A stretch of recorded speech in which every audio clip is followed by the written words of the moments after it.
If we're being real, a lot of footballers don't take the summer as serious as they should. A lot of players see this as a time to take it easy and take a break from the season, which I'm not saying is entirely bad, like enjoy yourself, have fun with your friends, do stuff. Don't do drugs or anything like that though, but you need to dedicate time to football.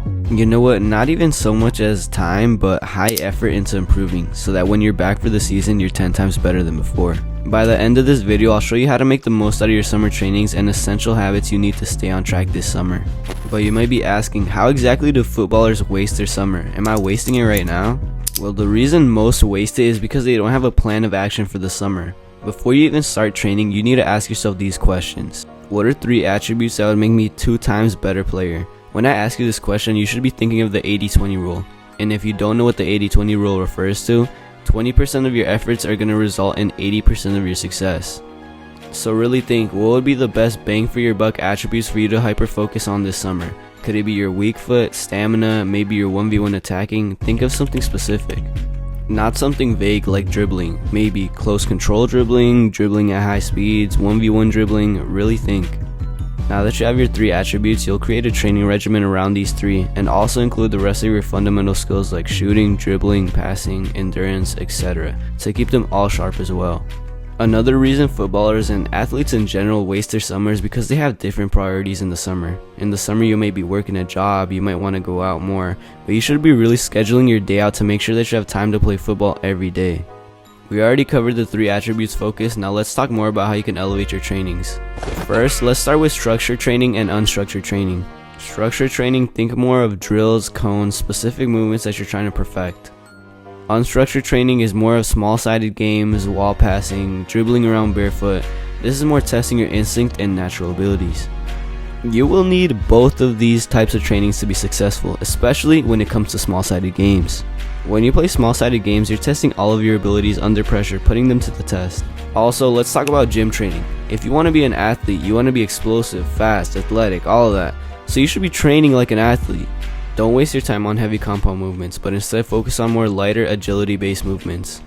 And you don't even have to have the best equipment to train your athleticism. You could find a bench to do box jumps on, you could do barefoot sprints, you could do broad jumps. Please don't get afraid to get creative. Now let's talk about some essential habits you should be doing every day to make sure you take yourself to the next level this off season. Journaling. You should be reflecting every day. Ask yourself, how did I do today? What could I do better for tomorrow? What is one thing I could take away from today? Also, when you're journaling, you should be planning out your day for tomorrow. Make a time block for each activity that you're doing the next day. This is going to help you stay on track and maintain focus throughout the whole day. Chase real dopamine. What do I mean by that exactly? I want you to eat real foods, stay away from that processed garbage, aim to drink at least 3 to 4 liters of water a day, and be outside in the sun, man. Touch some grass. Just touch some grass, dude. Stop playing video games all day, bro. You could be doing so much more in your free time. And I'm not even just talking about football. Like, you could learn to play an instrument, you could start a business, learn to do a skill. Just do something, brody. The last essential habit is thanking God every day, even if it's for the little things. Thank God that you have a bed to sleep on. Thank God that you have a family that cares about you. Thank God that you even have legs to play football. Alright, let me give you a little extra sauce. I'm sure you heard the advice to watch films, study the game, watch full-length games, but let me propose to you this idea.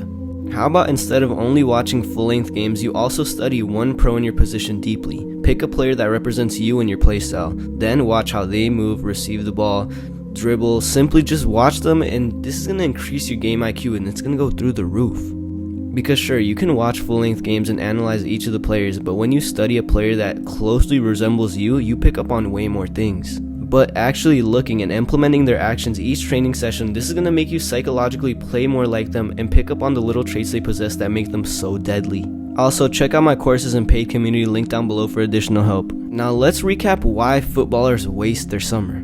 It's not because they're lazy, but it's because they lack a plan of action. If you want to be different from them, you need a game plan. Start by identifying 3 specific attributes that will make you 2 times better, and build your summer around them using the 80-20 rule. Prioritize the work that gives you the most return on investment. Structure your training like a pro. Mix structured drills with unstructured play to sharpen both your technique and your instinct. Treat small-sided games like a testing ground. Try new things you learned. In the gym, focus on athleticism and not aesthetics. Think more of box jumps, sprints, and agility, not just heavy lifts.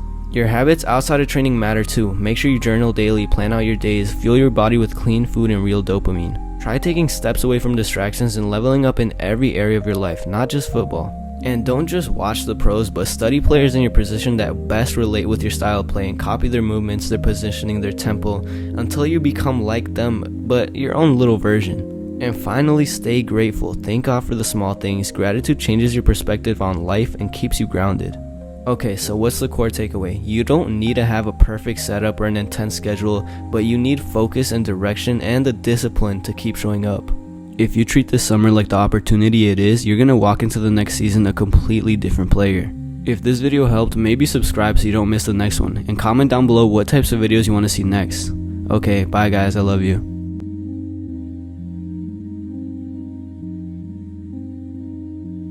Proverbs 21:5. The plans of the diligent lead surely to abundance, but everyone who's hasty comes only to poverty. A lot of footballers are hasty, chasing quick results, random drills, inconsistent effort, but this verse reminds us that abundance, real growth, comes from being diligent and having a plan. If you show up every day with intention, focus on the right things, and stay consistent, you'll start the next season ahead of everyone. This summer isn't about doing more, Brody. It's about doing what matters, with a purpose. That's all I got. Stay focused, brother.